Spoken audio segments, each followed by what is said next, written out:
Thanks for coming to hang out with us today. Ruck Up Buttercup is a podcast hosted by Deployed Love.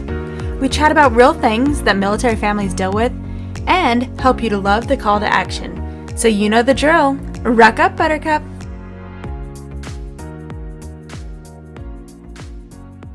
Ruck Up Buttercup podcast can be found on all your favorite streaming locations.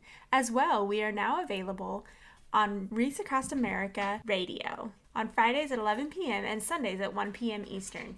You can find Reach Across America Radio on the iHeartRadio app, the Odyssey app, and the TuneIn app. Just search the word Reach.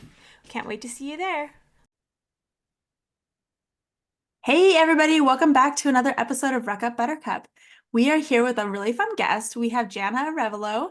She is with the Organized Military Life, and she is on today. She wants to come tell us a little bit about how to make PCS season a little bit less crazy and how to keep your house as you continue to move from different shaped houses in different places in an organized state as you move. So we are happy to have you on, and go ahead and let you introduce yourself a little bit better.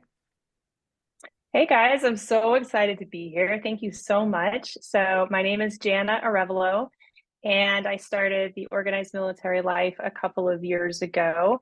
It's a blog, and also am on Instagram and Facebook, and just offering decluttering tips as well as decluttering coaching sessions for military spouses to, like you said, help with the PCS process and setting up new spaces. Yeah, I wish like a lot of these things that we meet people from, like it didn't exist. And it's nice to see that there's like these little tidbits of blogs that it doesn't have to be the whole military life that you cover, but like really covering a specific area where like you get lost. I know every time we move, especially moving here to Europe, the houses are not the same. We don't have closets. We don't have storage space.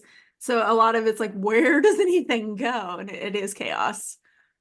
Yes, and I think that there's an assumption because we're military spouses and because we do it all the time that we're supposed to be experts. And it's like, but no.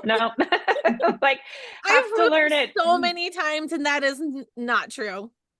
Yeah, so it's definitely a skill. It's definitely something that you learn along the way. And I know that there's military spouses out there that feel like shame or feel bad because they don't know how to do that. And it's okay. We're not, just because we married into the military does not automatically make us organizing experts or packing experts or moving experts in any sort of way. So it just comes with the job, and it doesn't get easier, but you just learn tips and tricks along the way to make it smoother, hopefully. So right. So you're kind of a veteran military spouse. You want to tell us a little bit about like your history having been part of the military family?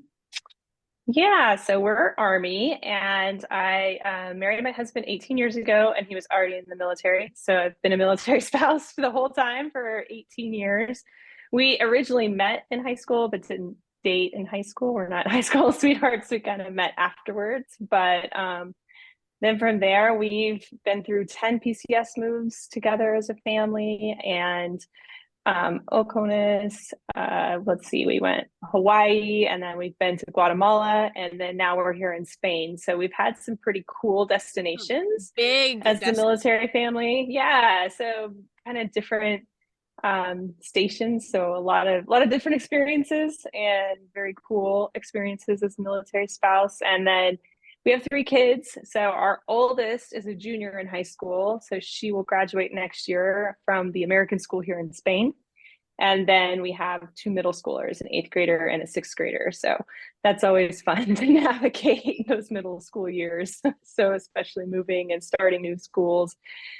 This move's fun. We're really enjoying Spain, but I think as the kids get older, the emotions get bigger. So it's been tough in some ways, just for the whole family, even though it's an exotic, great destination that we're very excited about. It still comes with very real emotions. Yeah, so I think some of it is the limited social, like, yeah, they have their social with school, but if they do sports, it's the same people from school. It's small. It's such a small thing. So like when you're in the States, you don't realize how much they interact with other people in the community that are outside of their school until you're in like a foreign country and you're like, oh, they can't really interact that well with the other kids like in the neighborhoods, and they're kind of really secluded to the people in their school. So if they're not like meshing with people, I think it does become more of an issue because you're like, oh, well, kids kind of feel that like, oh, I only have these choice of friends for the time being, and that does make it hard. Yeah, and we're not really on a base here, so we're assigned to the embassy, so not having kind of those base services can also feel isolating. We actually traveled to Rhoda a couple of weeks ago, and it's an actual base, and it just felt like the kids were like, "Oh, it's like America." It's like, thank goodness. So it was just nice, those kind of things. So I think even just the language is different, the culture is different, everything works differently. So it's it just takes a little bit of getting used to, I think. So we're still in that process. Yeah, it So, does. We have the same thing. Our base is kind of small. We're at Stuttgart, and then we go up to Ramstein, the Air Force Base, and it's like mini America because they have like a mall and they have a movie theater, and it's like the kids love that. And it was funny because I was talking to one of my friends who has high schoolers, and she's like, "Well, he all he wants to do for his birthdays is go to Chili's on Ramstein." So they remember those things that felt like home when they were in the States, and they're like, "That's all I want is to have my birthday party at that restaurant that feels like home." yeah, exactly. Like we just I got remember like a having pizza. those feelings. It's Yeah. great. Well, and I think also like living overseas and specifically with older kids, because they're in that time where they're starting to develop their own personalities and their wants and their own collections and things like that. So like when you are in the middle of the PCSing, getting them to get like rid of things, I feel is a lot more difficult than it is for like a little kid. Like, we're gonna get rid of these toys. I'll get you new ones when we get there. Like, it's much easier to kind of, I feel, do that with younger kids than it is older kids. Older kids are like, I know for me, like, I loved books. There's no way. And heck, when we were moving, I wanted to give my books up. Like, no, these are my books. I want to give them up. And like, it would come down to like, well, you have to pick your very favorites. The rest are gonna have to go somewhere else. Like, we can't do this because of weight limits and things like that. And they're much more opinionated when they're older about when you're going through that cycle, because we all do it. I feel like we all do it. I mean, I did it twice. I moved twice last year, and even after I moved in here, I just did another clean through. Like, I was like, I have so much stuff. Like, why do I have this much stuff? How do I keep accumulating all of these things It just when I happens. just moved? I've Just been like here occurs. 6 months. Yeah, not even 6 months. And I'm like, how? So what are some like good tips to prepare for PCS? And like, let's start there. Like, I think what are some things that you can do kind of continuously to be prepared? Because we all know like some PCSs can come up like within 30 days, like out of the blue. Hey, you're moving to Alaska and you are not prepared for it. So what are some things that maybe spouses can do throughout the year to kind of like maybe not like kind of help with like maybe not having that built up anxiety of like, oh my gosh, I have so much to do and I have so little time? Yeah, I think trying to take it all on in yeah, 1 month, but even when you have orders 6 months out, it can feel so overwhelming. So I think part of it, I saw a bunch of over the holidays, people said, pack your stuff for Christmas, or like after Christmas, when you're taking it down, pack it as though you're going to PCS. I think that's true for any new season or a new holiday. And also take that time. Like if you're opening up a tub to put your Christmas decorations back in and there's decorations you didn't use that year, go ahead and get rid of them. Like that's Yep. just you didn't use them, you don't like them, they're broken or they're whatever, that you wouldn't, if you wouldn't buy it in the store right now, it's okay. Just somebody will use them. And just try to take those opportunities when you're already kind of switching something out or already taking stock of your stuff to take a moment to declutter. And Yeah, I was gonna say that's super another smart because on our move here, we were decorating for Christmas this year and came to find that some of our ornaments had got broken, and that was our fault because we didn't package them correctly and they just had a crate. So they didn't go through the stuff. They're like, oh, it's already packaged because we didn't know we were moving. So the Christmas before, our orders were really quick. Like we came upon them in August and we were moving in September, November, whatever. It was like towards the end of that month. It was like really, really fast. And so we didn't think to go through our Christmas stuff. And they just took the crate and the crate went, and we got stuff that when we were opening it this year that I was like, that sucks. Like that did not plan ahead. Yeah. I definitely went through my so set just this year.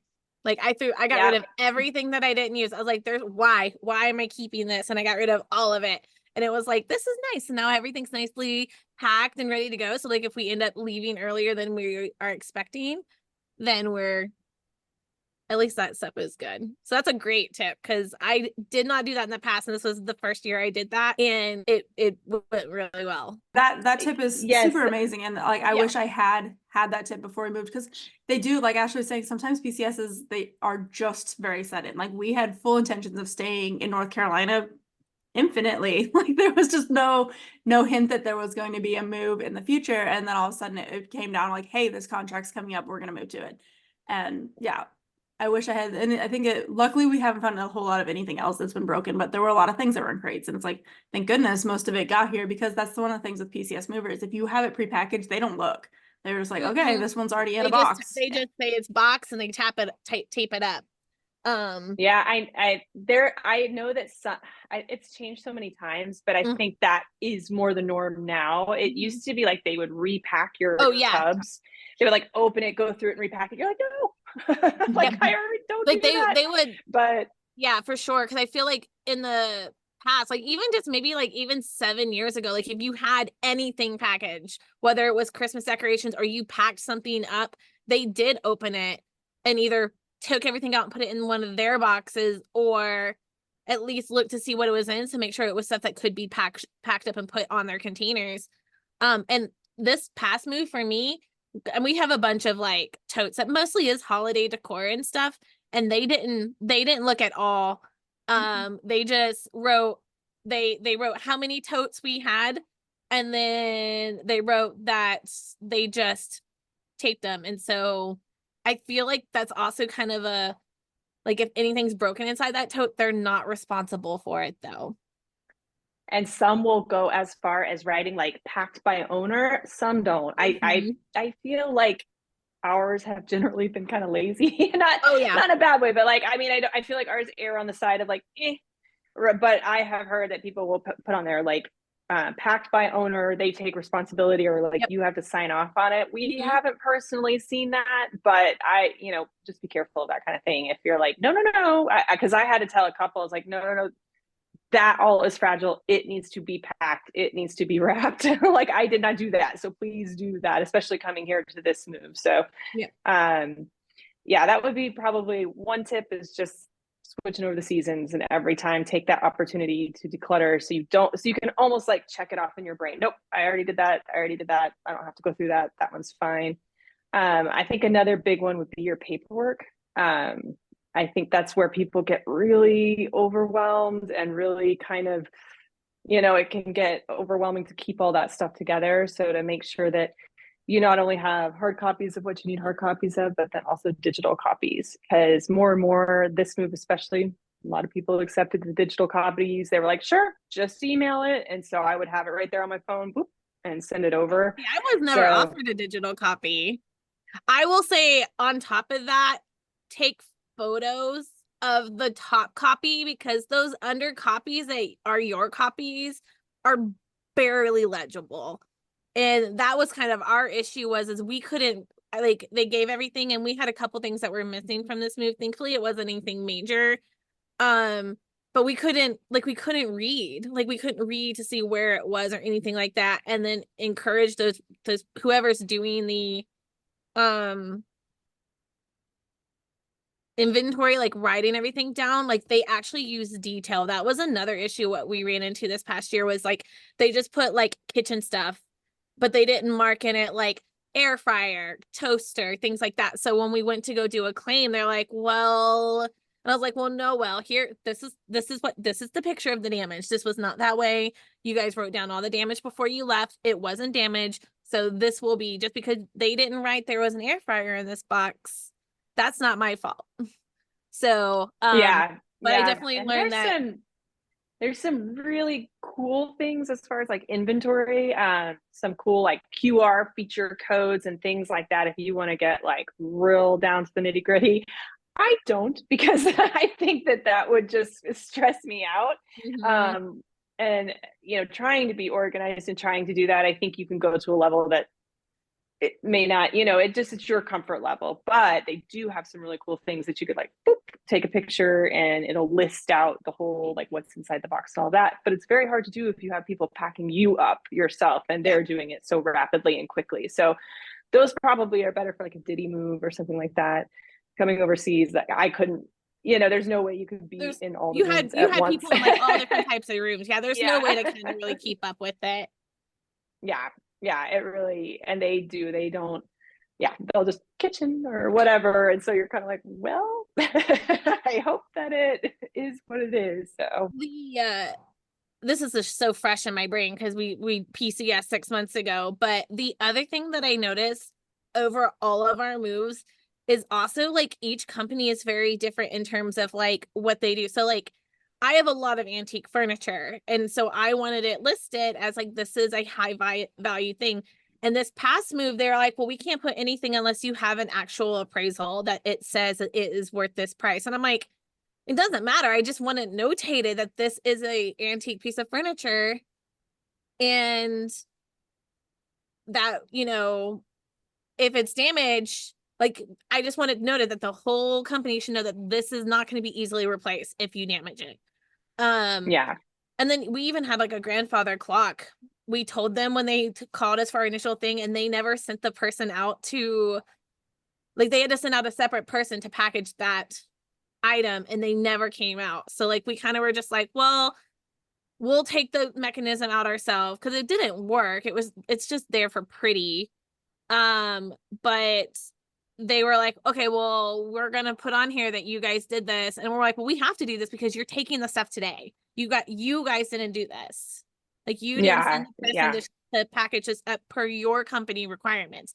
So I feel like one thing is no matter how much research you do on moving, it's going to be different in every one. Every single one's gonna be different. Us too. Everything's been different. You can like know all the rules and regulations upside down, backwards and forwards, but what happens on that day is who knows, So I had a friend who's kind of the same thing, had a grand piano, very like I think it was her grandmother's grand piano, just went over and over and over. This is the most important thing. Like, this is it. This is the thing that you do not do. They dropped it. It broke. I mean, she was in tears.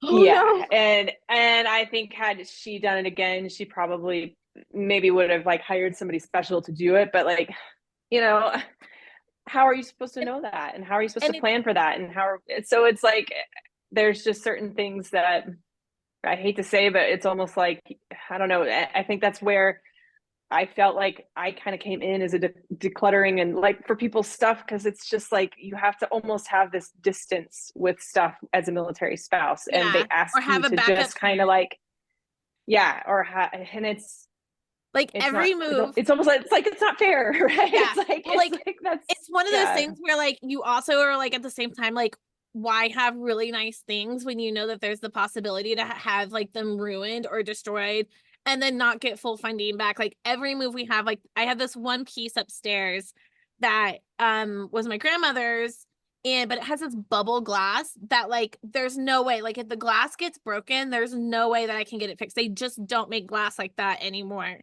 And or if they did, it's gonna cost me too much money. I don't even want to think about it.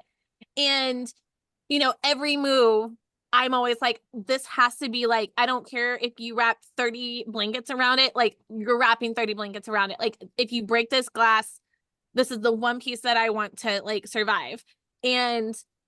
But at the same time, like, I've always talked like with like my family and stuff, like, if we move like overseas, I'm not taking any of this stuff with me. Like either it's coming to you to stay in the garage, or I'm paying for a storage unit, because like I just don't want to risk. I mean, the amount of people who've just lost everything in a move, whether it's the container caught on fire, it got lost, fell off a boat, whatever the case may be. And unfortunately, it happens. I've known at least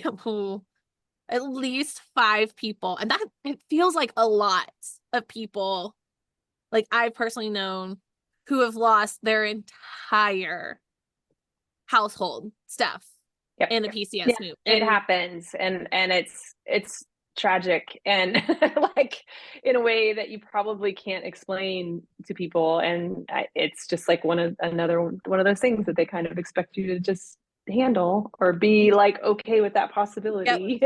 Right, like here's the money that we've decided is the value of your thing, your life. And that's like the Have your biggest luck. thing is, like, yeah, they don't ever like they don't give you the value. Like they our move to Alaska, they ripped the arm of my couch, like when they cut open the paper off of it, and it like sliced the arm like horizontally, so not like it would be like easy to stitch or anything like that. And they gave me a $200 credit for a couch that cost like $2,000.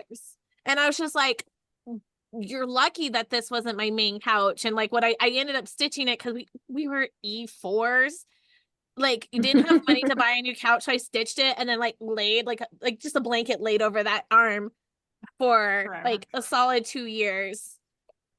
And you just kind of like learn to deal with it. And I think as you go on, you kind of learn. Like we got a new dining room table. We had one, it was falling apart. We had it forever. It was literally like, I was like, nobody can sit in these chairs anymore. Like they're gonna hurt themselves. So we had to go get another one. But our biggest consideration every single time was like we're not going to pay $3,000 for a dining room table. Like we're just not going to do that. So we'd walk into these furniture stores and just kind of say no. I mean, and so we ended up at IKEA. Fine, great, and if something happened to it, if it gets scratched, if it gets dropped, if it whatever, and I'm sure this table will last forever, now. But I'm like, we can't do that. As you learn as you go along to get that furniture that either you don't like care about or you're not going to be heartbroken if something happens. I think that's why. And I think, not to say some people don't, some people do invest in it, but I think it creates a tension and anxiety that I think that also every gives move. Like, military spouses why we're also kind of like thrifty, like, especially like people PCS and all the time, like people are getting rid of things when they move and things like that. So it's a lot easier to find things at military bases, I feel like, in my opinion. But like I would say everything but my bedroom set has been either given to us by family or was thrifted. Yeah, we're the same. We've just started replacing furniture as we're kind of like, well, we're kind of getting to this age of like we should probably have real furniture, but even then it's not. We found it on Marketplace maybe for a really good deal, or we know we're like we just after this last move to Germany, so we sold like everything. So pretty much everything we own now is IKEA. So it's like I feel like I'm living in cardboard furniture. It's like it's here. It's not very steady, but it'll last while we're here. Well, and for us, this was a very interesting move. So we're with the embassy and we're in the housing pool here, which is not a normal thing for military. So this isn't my furniture and none of this is mine. So we showed up to this house and we were provided the furniture. So it's very different. And then as far as like our stuff, we were only allowed to bring 5,000 pounds. So we had to pick and choose. Yeah, because we didn't bring any of our furniture. So could pretty much bring everything else, but I really cut deep on what we were bringing because I don't know, do you know what 5,000 pounds looks like? Like, not a lot. Right, I know. So it's like, okay, so I really cut down a lot on what we were bringing. And then it's interesting too, you get to a new space and it's like, well, this isn't my furniture, I didn't have these drawers before, or I didn't have this cabinet before, so it changes like everything. So this has been a really interesting one for us as well, just as far as that goes. But but it feels like that in every new house. It's like, you get like you said, a new closet, and whatever bins or basket you had in there before, all of a sudden those don't fit there. So now you're like, well, great. Where am I going to put this, and how's this going to work? So. I'm definitely one of those guilty ones where like I kind of redecorate every time we move, like buy new curtains, because like one house had 4 windows, one house only has 1, and like I'm like, well, I'm not going to hold on to all these curtains, or I'm not going to hold on to this because it doesn't fit in this house, so I end up getting rid of it. So I typically will go and like redecorate. Now obviously like our furniture is the same. Like I was so worried, like I didn't think our bedroom set was going to fit in our room upstairs, and we made it work. But I was like, when we got here, I was like, oh, this is going to be tight. With 2 dressers, a king bed, 2 nightstands. Like I don't know, it's going to fit, but we made it work. But I'm 100% one of those military spouses where when we move, I'm going and looking for things to make the new home feel like home because my stuff doesn't fit in there. And I know that's not feasible for everybody. But you can do it with some you can do thrifty. it. I mean, like Yeah. there's like some, like you said, we can be thrifty and you Yeah. can, you know, You figure can out do how it to over make. time too. Like I'm still Yeah, looking it for doesn't have something to for be like all at my once. room. Like I have no artwork up in my room right now. We've been here for 6 months and I just still haven't found something that I like. The artwork that I used to have in my room is now down in the living room.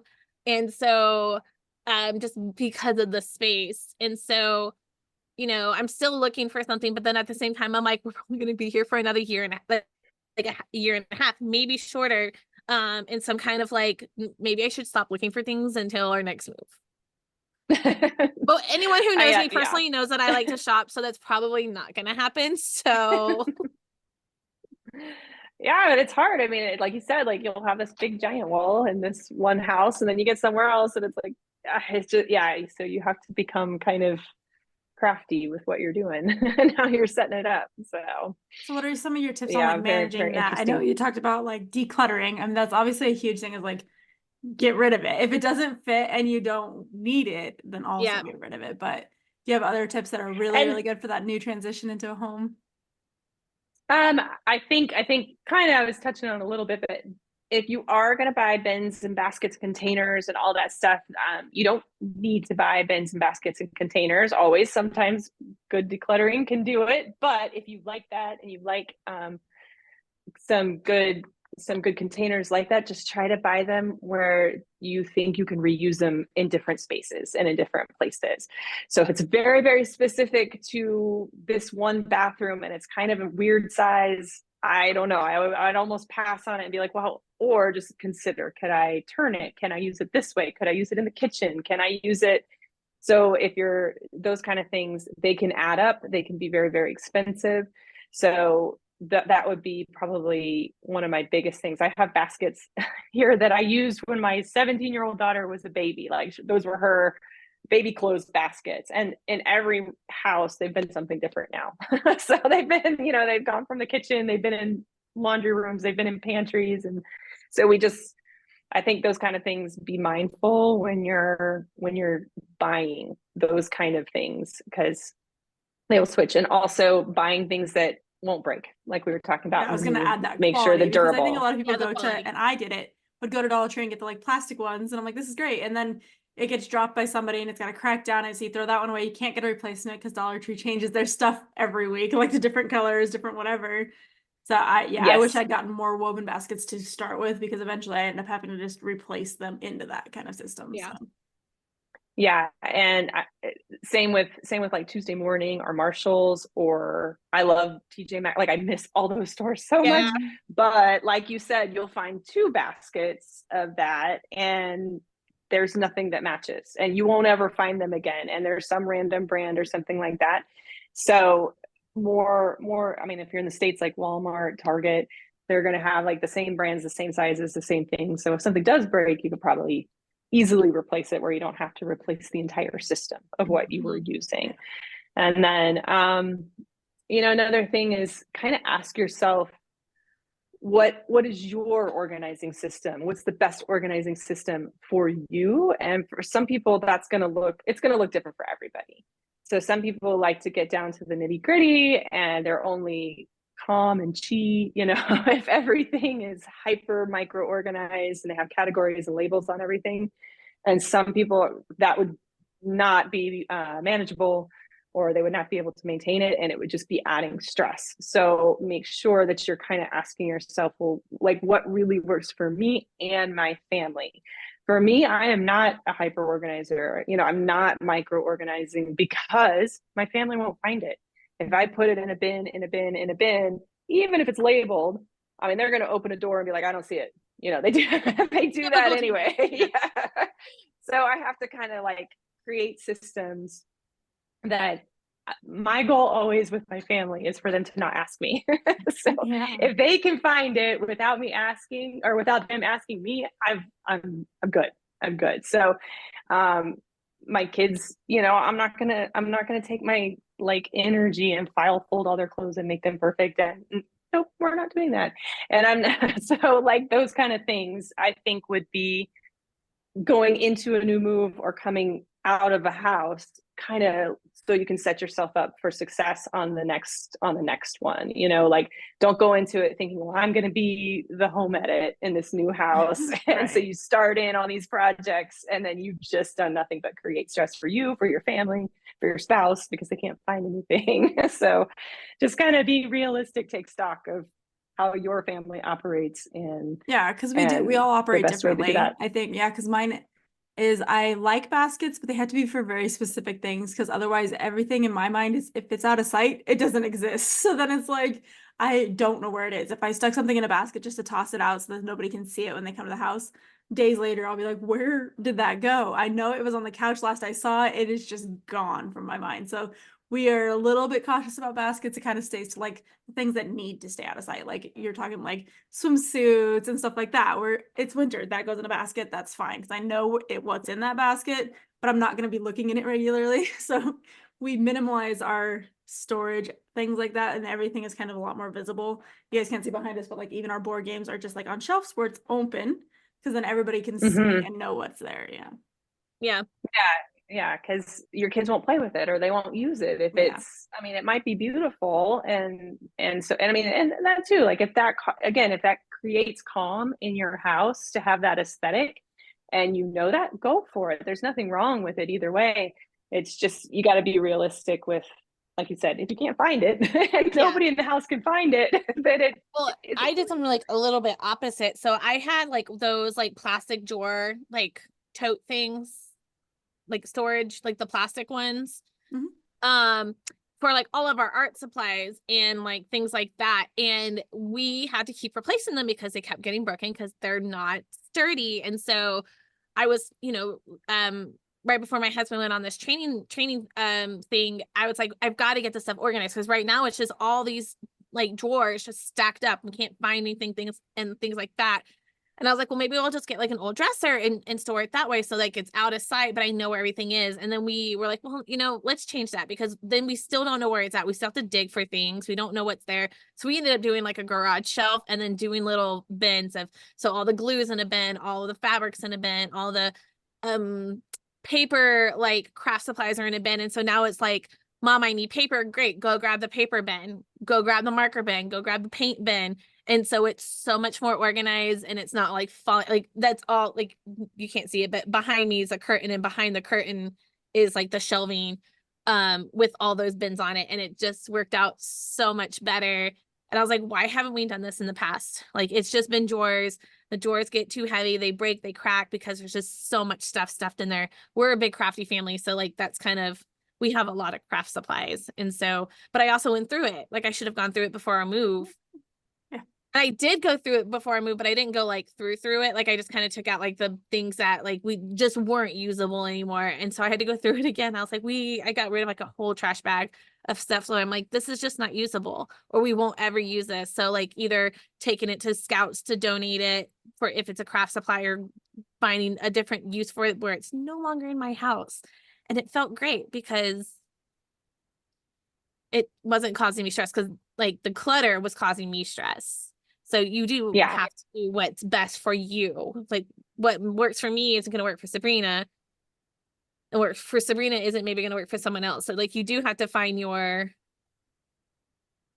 way that you kind of have makes to you know happy. how your family operates. And but sometimes like I laugh because so in this house, well, okay, I'll back up. Like 2 houses ago, we came in the front door, right? So we came in the front door was our main entrance, and that was the drop zone. So I created a whole thing at the front door and the keys and the whatever. Well, then the next house, it was the back door. So it's like, well, that just switched our whole system. And then I never really had a good drop zone. It was just everybody's shoes collected because there wasn't a natural place. It was weird, but it was natural to where we parked and where people would come in and out. And in this house, we come in the kitchen door. So it's like, well, now I have to create a whole new system. So it's learning how your family operates and what's going to work for you. If shoes all over the floor is going to drive you crazy, well, you got to create a system where everybody can manage it and everybody can do it. If you don't care about that, then don't worry about it. Who cares? Just move on to the next system. So And then as you were talking, I remembered another tip is Ziploc bags, all those craft supplies. We Ziplocked all of them before the movers came, because they will dump all of that into a box and not care. So, yep. so yes, that was one thing. Anything that, like, small, if I do have any like your categories junk that you do drawers. have, Yep, junk drawers. If like whatever you're keeping in your junk drawer after you go through it, I did the same thing. I put it in a Ziploc bag. Actually, mine was more like a tote bag that I put everything in it, and then I tied the tote bag like closed so that way it wouldn't like spill out. But I knew like, oh, this was everything that I keep in my junk drawer because of whatever reason, like lighters for candles, things like that. But yeah, they will just dump stuff. yes, they will dump everything. So yeah, I don't know how many Ziploc bags I opened and like kept to reuse, but they're sitting like in another. I'm like, we will reuse these the next move, because that's obnoxious. And I'm a person, like, I'm like, unpack when they come. I'm like, just unpack everything, get these boxes out of here. For me, the boxes stress me out. So, but then when they dump everything and they have there's no Like, attention given, then yeah, it's and worse. it's everything, like jewelry. Like if you have jewelry that you're not physically taking with you, and even if it's like in a jewelry box, it's gonna get like tossed around. So you finding a system on how you want to like have that moved is like the best as way to far do as it. jewelry Like, though too, they may not take it. Dustin had to argue with them, period, to take it, because I was like, I can't put this in my suitcase. Like, all this jewelry is going to make my suitcase way too heavy. And they were like, well, we can't. And then he had to just sign something, because my stuff is just costume jewelry. I was like, there's nothing in there of value never to me. had them say they wouldn't take jewelry. Nope. But I've also they like looked at the packaged jewelry mine. box and they were like, if it's in there, we can't take the box. And we were like, Oh, okay. no. So then he just like, can I just sign saying that you're not responsible for the jewelry going missing, because like it needs to go and we're not gonna just get rid of it, and it's not going in my suitcase. And that's where that's has to be dependent on the company, because I've never dealt with that, but I have always I've either used a tackle box in the past where I put like the necklaces individually, or I've used cling wrap where I've laid them down and laid it down and rolled it so it doesn't get tangled. But typically I feel, but I'm also kind of like always put the jewelry, like that stuff, like in a container that's already packed. So maybe that's how I've gotten around it. I mean, I'm pretty sure I had my jewelry boxes on my dresser this past move, but I could be wrong. But I don't remember. I've always gotten jewelry in, but I think I've always packed it and then I put it into another container that they just kind of picked up and stuck in a box. So like a it was definitely weird, because I was like, that I can't just add more things to my suitcase at this point. Everything else is gone. Yeah. Yeah, no, they wouldn't pack mine either. Any coins, jewelry, flammable, liquid. They were like, especially coming overseas, these movers were meticulous. I've had others that packed up stuff that I was like, you should have never packed that. Yeah. But normally that's, in the States, but overseas they were on it. And so if you know that company, even the same company, I had one packer who packed up like bathroom stuff in one bathroom. And I'm like, oh, and I didn't think they would pack it up. Like I was figuring like, oh, whatever they leave, fortunately was a very short PCS. So it was only a 4-hour drive. So whatever didn't get packed, we were just going to throw in our vehicles. But they wouldn't pack up the other bathroom stuff. And then someone packed up some cleaning stuff, but then the other cleaning stuff didn't get packed. Like it was very odd. Like it was same company, but each person was a little bit different.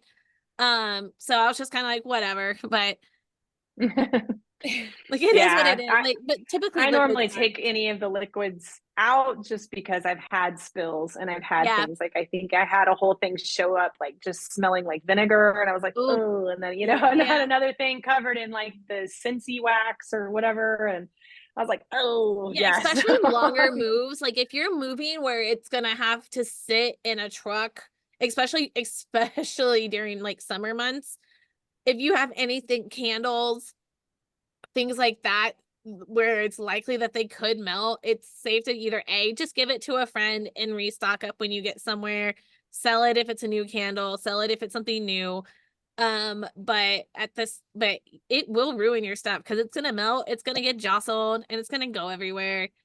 And then you have other stuff that you have to replace when you could have just replaced one candle or one. I've always get rid of food. I never I usually pack spices because that's stuff that has a long shelf life, but anything other than that usually is, given to another military spouse friend. Like, hey, I'm moving here.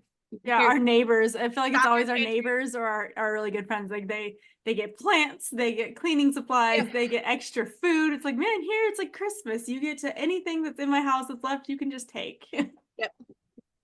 Yeah, I think it's expensive, but yeah, it can get expensive to do that. But I think it's worth it in the end.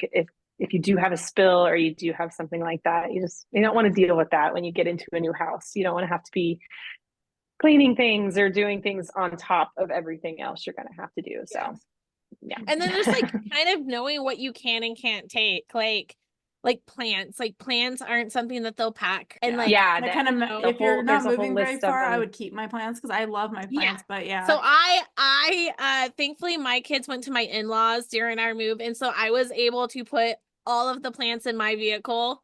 And like I said, it was only a 4-hour drive, so like I was able to keep all mine. But like if we moved further than that and we were not driving, or if I had the kids with me, I would have had to been more selective on what I was bringing with me. Now we did get a U-Haul because my husband has a motorcycle, so we got a small U-Haul to haul that up.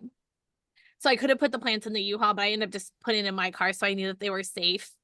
But if we move overseas or something, I'm just kind of like, who am I gonna give all my plants to? Am I gonna sell them? Am I gonna just give them to family? Because thankfully I'm fairly close to family, or friends. And then at the same time, I'm like, oh, but it costs so much money to have all these. It is. So I know they don't quite make up for it, the amount of every move, I don't think. No, they don't. No, it's always, like you said, curtains, bar stools, all of the condiments, everything like that make having to buy shower rods. Home, so. Yeah, shower curtains when you never had a house that had shower curtains. It was always like a glass door. Like there's so many different things that go into it that, like here we don't have a fence. We had to buy an invisible fence for our dogs so that like we could at least contain them to the yard. And that was like $250 that we're like, well, we have to do it because our smallest dog is just a wanderer and he loves just to be outside. So there's just always something. Every house is different. And I think especially if you move international, there's so many things that are different that you have to change. So like curtains that you'd have in the States are not what work here. There are a lot of them are like clip up into the already pre-installed things. You may have brought a towel per each person, but you're gonna get here and your stuff isn't gonna get here for months. I mean, you go months, you're like, oh, we have to buy new towels, we need sheets for the loaner furniture, and that, I mean, just all that adds up. We just had a friend move down the neighborhood and she was like, I just want to borrow all this stuff from everybody. And luckily, the military community is really good. She's like, she has 5 kids. She's like, I don't want to have to buy an entire house worth of linen for my house again. She's like, right now, I just need it until my stuff gets here. So because the military will loan you furniture and dishes, but anything else that's like cloth, that you're just responsible. But it doesn't matter because when we our very first move overseas, our stuff got like, I don't know what happened to it, but we were without our stuff for 5 months. I mean, I remember sleeping on a loaner bed, but like my mom, like again, we didn't have a lot of money. There's 3 of us. We slept in sleeping bags. Like we had sleeping bags and that's what we slept in for 5 months until we got our stuff. And it's just what it was. Like we didn't go buy new bedding or anything like that because we had everything coming. And we didn't think it would take 5 months. It just did. I don't remember exactly why. There was a really valid reason why. It was like my dad was deployed, so he was getting the communications, but he wasn't like responding in like an appropriate amount of time because it was back in 2000, so there wasn't the typical like communications nowadays, where they could easily get onto an email, as well as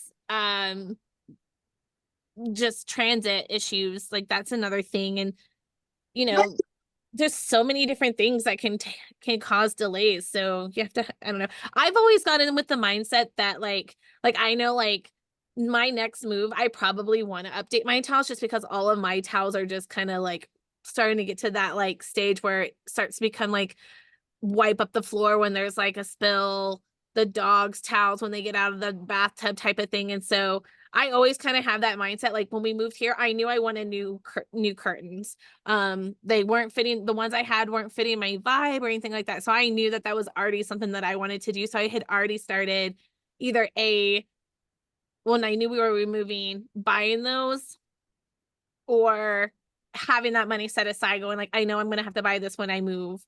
And I know what I want type of thing. But if it's a short move, you never know.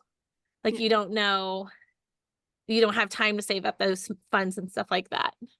So obviously, like talking, we're all we've been doing this for 15 plus years, right? So I can see if that's an issue with us, it's an issue with the new people. And I can see that's why you started your blog and like your business. So I want you to kind of tell us a little bit more about like what you do with your blog and like how you are helping military spouses, because if 15-year-old, we've been in forever, it seems like we've done this hundreds of times, it feels like. So like there are people out there that are definitely struggling more than us as they're just starting and learning how to do PCSs and changes.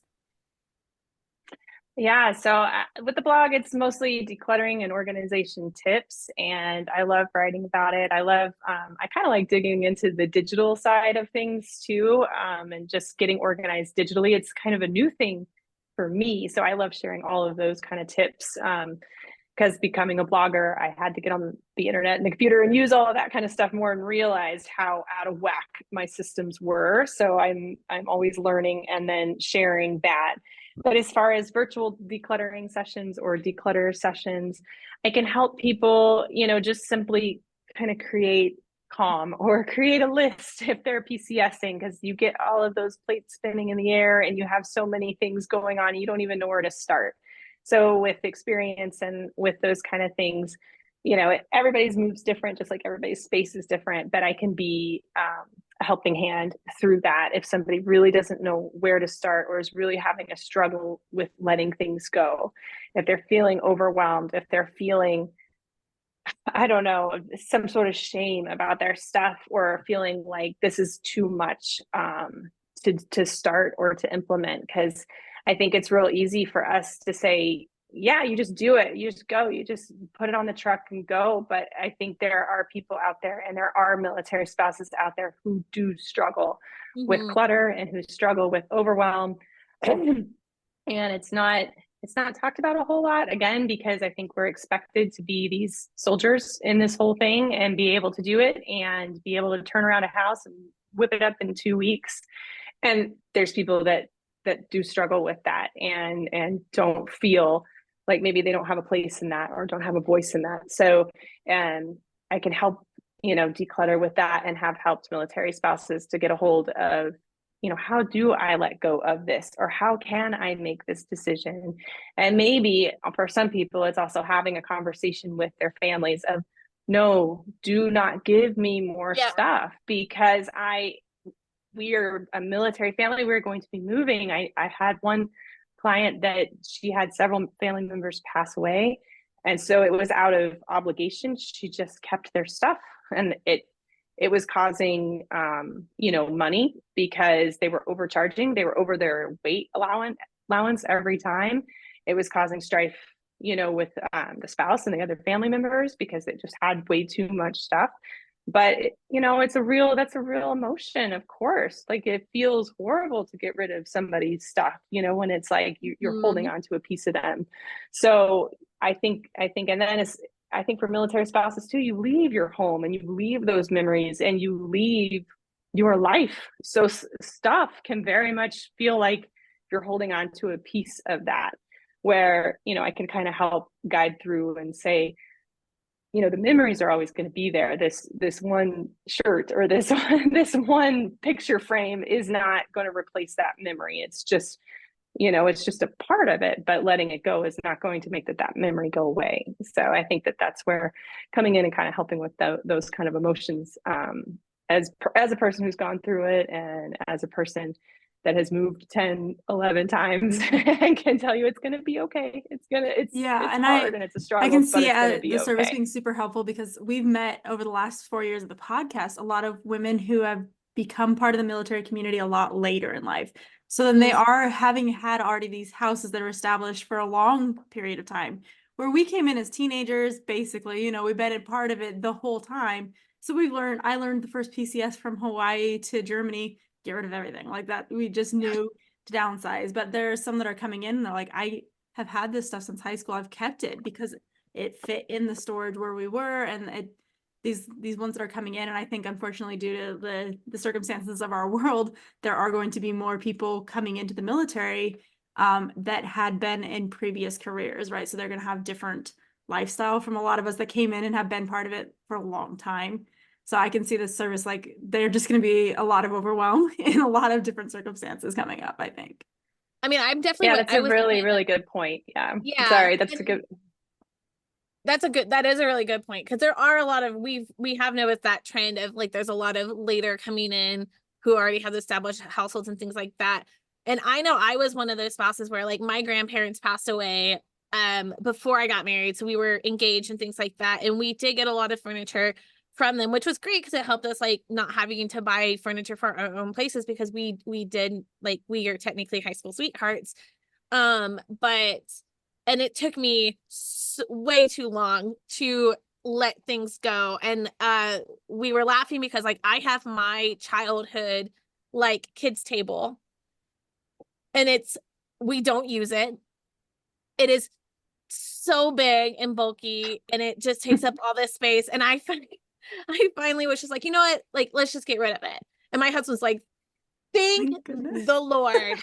Like, finally. And it's still sitting over in the corner right now, just because like I don't like, he has the truck, so like to get rid of it or anything like that. It's not like, I painted it a couple years ago for my son just to match his room.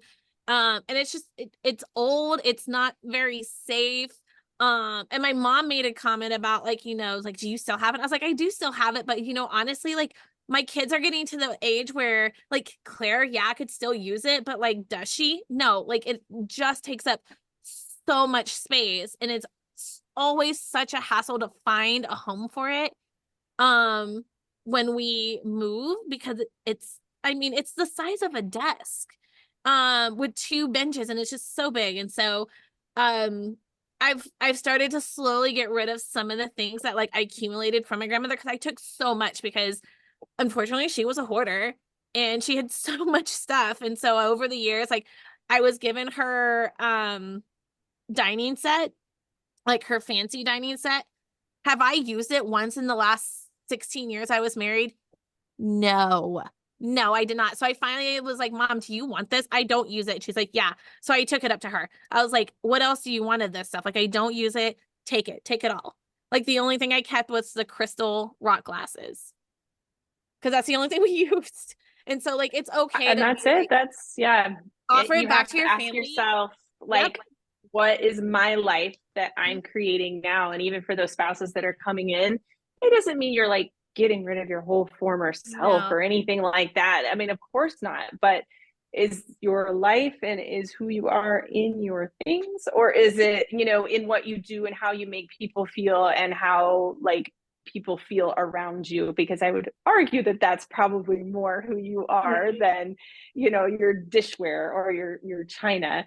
And then I would also argue, like, China's a big one, right? Everybody gets their set of china and they don't use it. But I would almost say, just use it. Why not use it? Why not at Christmas just break it out and be like, nope, we use it every Christmas? Because I bet that's something your kids would remember. It would be a memory that you actually used it. And that's why I took my grandmother's, because we use it at Thanksgiving and Christmas. And I was like, I want to keep that tradition, but like, we rarely are home. I mean, we usually, I would say 8 out of 10 times we're normally going to someone else's house for Christmas.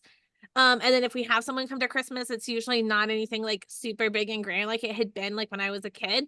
And that's just because my husband's family is just not like the really big, like, fancy Christmas dinner type of people, and that's fine. But I was like, it's taking up, it's a whole big tote box. It's just taking up space. I know my mom will use it. My mom would absolutely use it. So I was like, why don't you take it?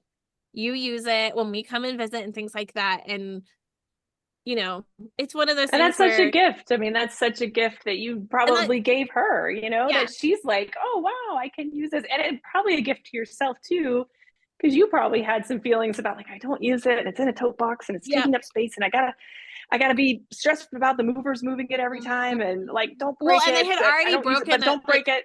yeah, and that was one of my things was that they actually had broken the platter for that set. And I was like, I don't want anything else to break because my mom's gonna get mad. She's gonna be like, all this stuff, and it was properly packaged. And I was just like, mom, here.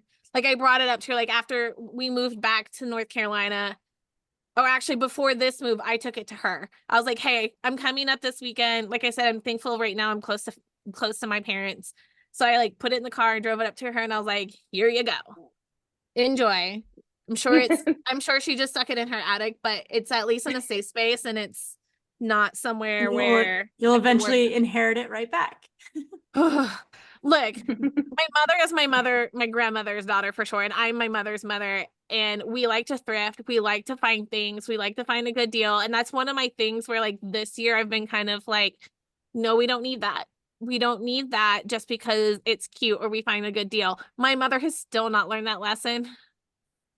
But she was a military spouse, which is funny because like we were a military family growing up, and so having to move, we did multiple Oconus moves back and forth, and but she utilized that as like we got rid of everything before we moved, so she could buy all the cool furniture over in Europe to bring back. Type of that was her mentality, and that was great for her. But I've this was I don't know, this was like my fifth or sixth move with my husband. And this past move, I was like, you know what? I am not attached to anything other than these pieces of furniture. And that was it. And even if those furnitures happened to get destroyed, I'd be okay. Like I wouldn't be like mad. Like I held on to so much baby stuff for so long that finally it was just like I kept their coming home outfits and then I got rid of everything else.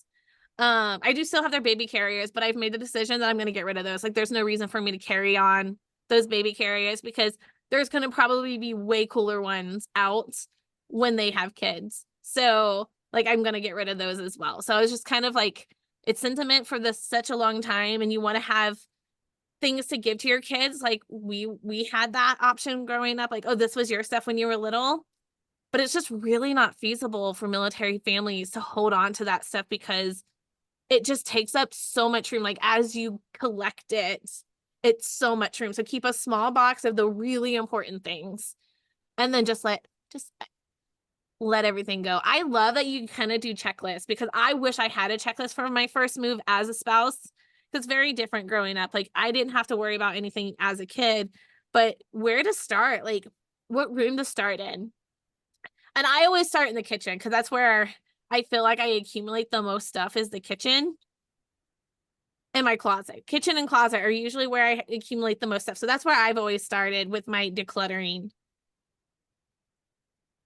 And like I Yeah, said, those I are moved common 6 months areas ago where and I things still got just collect. Yeah, things just kind of happen to get there, right? You're like, how well, did and this then you get don't here? think about it. Like if you're stationed in like a warm climate area, like so you're on the East Coast at Fort Bragg, Fort Benning, and then you have orders to Alaska, get rid of all of your stuff. Like get rid of your summer clothes. Like keep a couple pairs of like keep one or two pairs of shorts, but like typically you're still fine in a pair of jeans and a t-shirt in the summertime in Alaska. Like, I didn't do that. Like I kept everything because I didn't think about it before I moved. And so I had all of this stuff that I couldn't wear and then I couldn't sell it because no one else needed it. So it was just kind of like, I had to just donate it, which is fine. I'm a huge, huge advocate of donating things for people who need it. But, kind of like think about like, where are you going? Where are you coming from? You're moving from Alaska to Florida. You don't need your winter jacket. You don't need your snow pants. You don't need your winter boots. Go ahead and offset But those people before in Alaska do, yeah. So yes. like you could sell them. You could like there's a very big need for those there. And yes, and I was going to add to what you said earlier about thrifting and shopping. think it's fine to thrift and shop. We just have a plan before it comes into your house. So I'm not a huge shopper. I'm just not, but I have friends that are, and they're incredible shoppers. They find the best deals, and they're just like have a mind for that stuff and can go thrifting and find the cutest stuff. And I wish I had that, but I will say they normally have a plan for where it's gonna go. Oh, I need this for the entryway table. I need this decor. It's not just go to Target and let Target tell you what you need. Yeah. Which so Dangerous. try to go in there with like, yes, yeah. Target does that though, I will say. But just go in with a plan, have a plan, one in, one out kind of thing. So if you are buying some new clothes and you're like, okay, I'm going to buy some new jeans, maybe get rid of those jeans that don't fit, or get rid of those jeans that you were going to fix that zipper, but you never fixed it. Like, okay, it's fine. Like that's what I just did. And I just got rid of so much because I was like, keep holding on to it because I'm like, oh, I'll fit into that once I lose weight. Or maybe I'll need it for this event. Even though every time I have a special event, do I go and get what's already in my closet? No, I go find something new because it's a mood thing. Like I'm not feeling that color this part of my life. And so I went through my closet, even though I had gone through it 6 months ago, and I got rid of so much, and it felt so good. Yeah. Yeah. Well, this is a really good topic, and I'm sure we could go on and on forever.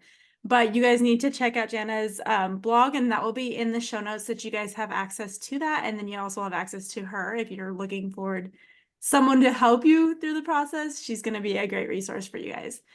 Before you leave, we always like to ask, especially our more experienced military spouses, what is one piece of advice, just in general, that you would give to a new military spouse coming in?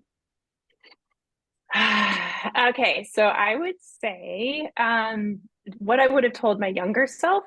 So there was a point in time when my husband was deployed. I had 3 kids, 6 and under, and I always say the advice I would have given my husband and myself would be to just get the housekeeper, get a cleaning lady once a month, like once every 6 months. It doesn't matter. Like, get somebody to come in, pay them to deep clean your house, and that's it. That's all. Take it off. Yeah, take it off your shoulders. About That's a it. good idea. That's stress. It doesn't have to be every week. You don't have to have like a maid service or anything, but just when you are up here and with overwhelm and stress and you can't even clean your house or feed yourself, get the housekeeper. That would have been my advice. That's awesome. Yeah, that's totally different from what other people, but I wish I could follow that. I'm really mean to myself, and then I just get mad about the house being bad. And there are times where that would have just been the best choice, is to just like walk out and let somebody else do it. Yes. Yeah. I judge that's myself. How I'm in, like, PCS cleaning. Like, I absolutely hate it. And every year, every time we move, I'm like, why did we just not pay someone to clean this? Like, we already dealt with the stress of like the Packers being there all day in the last 2 days, and then now we're having to deep clean the baseboards and the walls and the ceiling fans. I'm like we've started doing that. We've started hiring. We mostly they just do the kitchens and bathrooms. We do everything else, but I always find somebody in at least last 3 moves where I'm like, I'm not going to be responsible for the way this is, and someone's cleaning this, and then I have proof also when you're moving out, like in places you're renting, where you can be like, I had a cleaner. I had them. It's professionally clean. Like, and sometimes you can even ask the rental company, do you have a cleaner? Like, moving is one of the top 3 stressors in life, next to death of a family member and divorce. Next under that, number 3, they say, is moving. And we do it every 3 years. And it's like, just get the housekeeper, like just have the cleaner come do it, because you're exhausted. You don't even understand. Because you're just running on adrenaline and caffeine and like, I'm going to go, I can do everything. I'm going to save all this money. But like, then you get to the other side and you're just exhausted and there's nothing left of you. And just don't. And as you get older, you just hurt. Yes. I'm not clean. Yeah. It's just, and it takes a long time to recover. It does. Just get somebody else to do it. So. Great advice. Absolutely. So, well, thank you so much for coming on and chatting with us. This has been really fun. And we always learn something new too, which is nice. So thank you. Yes, thank you guys so much. I had a great time and I've been really enjoying listening to you guys on your podcast. It's so funny to hear y'all's conversations because I'm like, oh my gosh, y'all could just, we could, yep, I know. I'm like, we could just be best friends because I understand everything y'all are Oh, that talking makes about. me So I so love happy it. because that's kind of like the goal of the whole podcast is especially our girl chats when it's just like us talking about like, typical military life.